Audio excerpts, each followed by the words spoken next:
Hi, everyone, and welcome back to the Tools for Perseverance. This is Dr. Jessica Wright, and today I want to talk through how to stay connected. Actually, we've got a three-part series on staying connected while we're working and living remotely and having to work virtually. So we've talked a little bit about, for our healthcare team and those that are on the front lines with patients, sort of what trauma can look like for them. We've talked about resilience. We've talked about these different concepts. And I want to talk today specifically about how to stay connected when we're working remotely. So we did some dives into the literature and found a variety of things. To this first session, this first of three, is going to be talking about the pros and the cons of working remotely. So just like everything else in life, there's a balance of good and bad for what we experience when we're working remotely.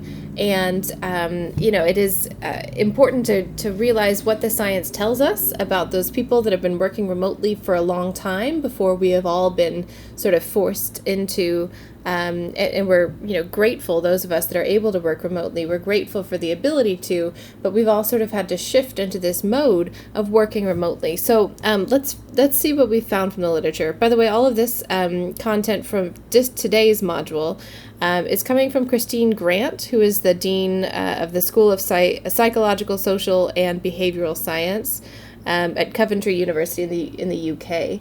And she's done quite a lot of work on remote working and what it means and what we can learn from it. So let's talk about the pros and cons of working remotely. If you're like me, there are good and bad things about working from home.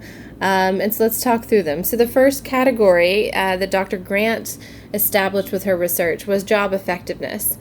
Some of the good things that happen when we work remotely is that we have an increased sense of autonomy, an increased productivity. Overall, there's an increased productivity, and individually, we get to make a bunch of small decisions throughout the day, right? We get to be making, we have a lot more decision making that happens on a regular basis. And so all that improves job effectiveness. But some of the downsides, and you'll see a theme through all of this, is that working remotely, there are challenges to building relationships. It takes extra communication from the organization in order to get all that content out to us. And what that means is that we might get so many more emails, not just from our individual boss, but from maybe a bunch of different sections of the institution that we are participating with. And so since we're getting all of these extra written communication, there's another drawback that there tend to be formal communications that go out.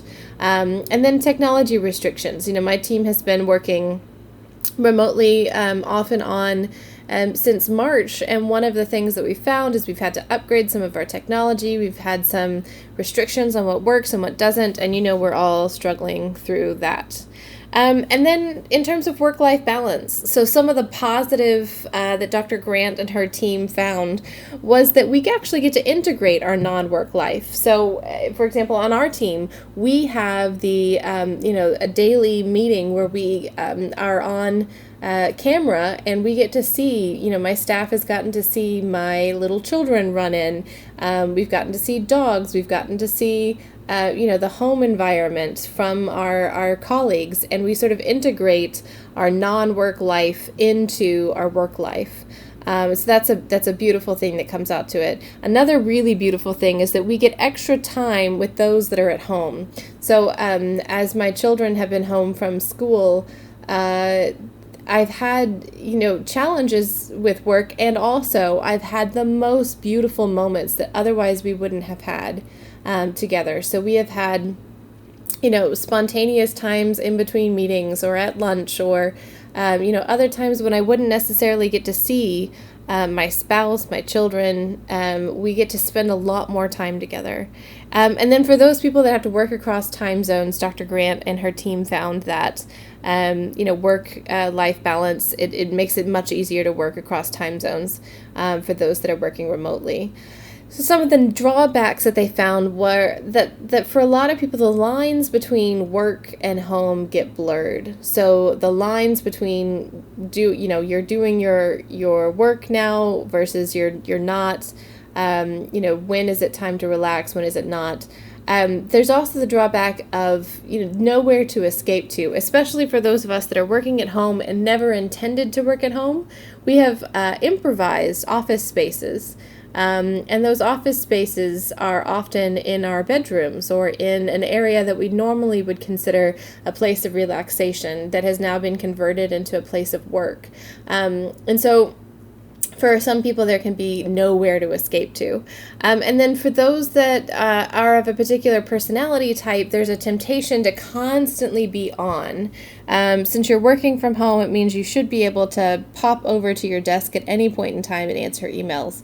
And so that is obviously a negative side of working from home that we work to strive in my team and hopefully across the system, that when you are off, because our institution knows how important it is to be off when you're supposed to be off. It's the only way that we keep from burning out, and it's the only way that we stay as a sustained resource for the institution.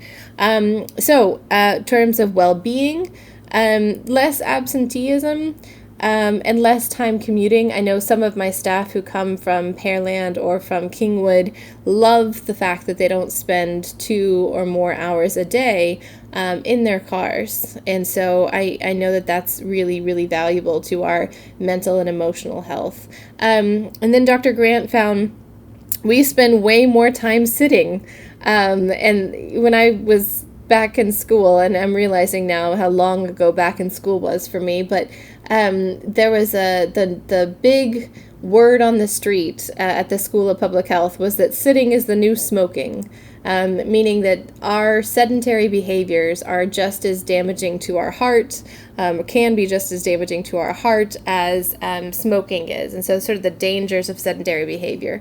And so hopefully you've seen some of our modules on how to increase physical activity while you're working from home. Another negative is that there's no office banter. There's actually huge psychological benefit to the small interactions that we have with our colleagues, and even those that we don't work directly with, just in the hallway. I know I miss saying hi to people that I have no professional connection with other than we both work for the same institution. I have relationships with people, and I know that we all do as well, with people across our system that, they work in totally different departments, but we tend to be in the coffee line at the same time, or I tend to see them in the hallway at the same time every day, and those relationships are important, and so those go missing. And then no spontaneous communication. I often say that some of the most productive meetings I have are when I'm riding with a physician in an elevator, going from floor to floor. We can solve a problem, we can set up a meeting, we can create a new time to teach classes, and then it's done. And that's another thing that you're lacking when you're working remotely, is those spontaneous communications don't happen. And then finally, Dr. Grant and her team found that there are these general overarching ideas towards the positive, towards the negative, that don't really fit into any of these other categories. And one is that you get the sense that you're your own boss. You've got that autonomy we talked about before. You're the one making decisions about what happens on an hourly basis.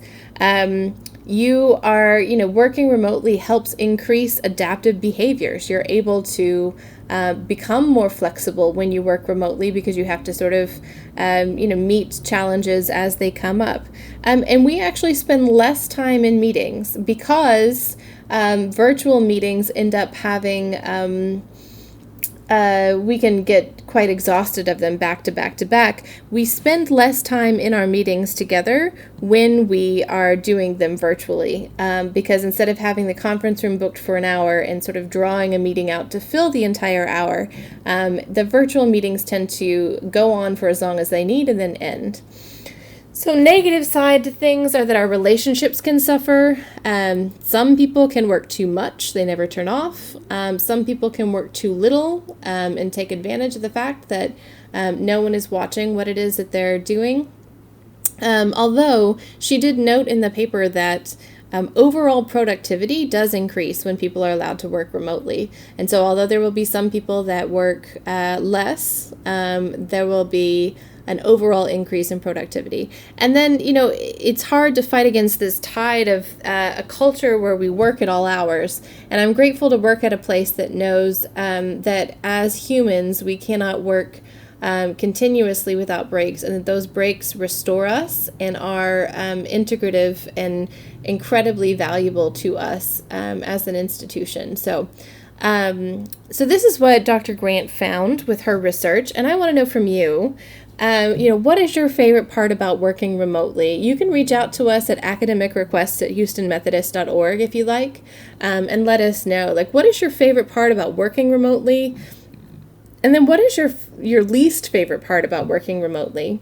My staff likes to joke that the best part about working remotely is being able to work in sweatpants.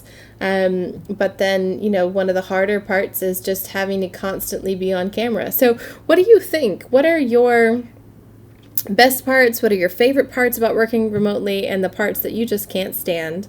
I'd love to hear from you. Tomorrow, or in the next section, we're going to talk through how you overcome some of these negatives that we have established, both first with technology and then with social engagement with your colleagues. So our next session, we'll talk about the best technology to use to stay connected. I look forward to talking to you then. Bye-bye.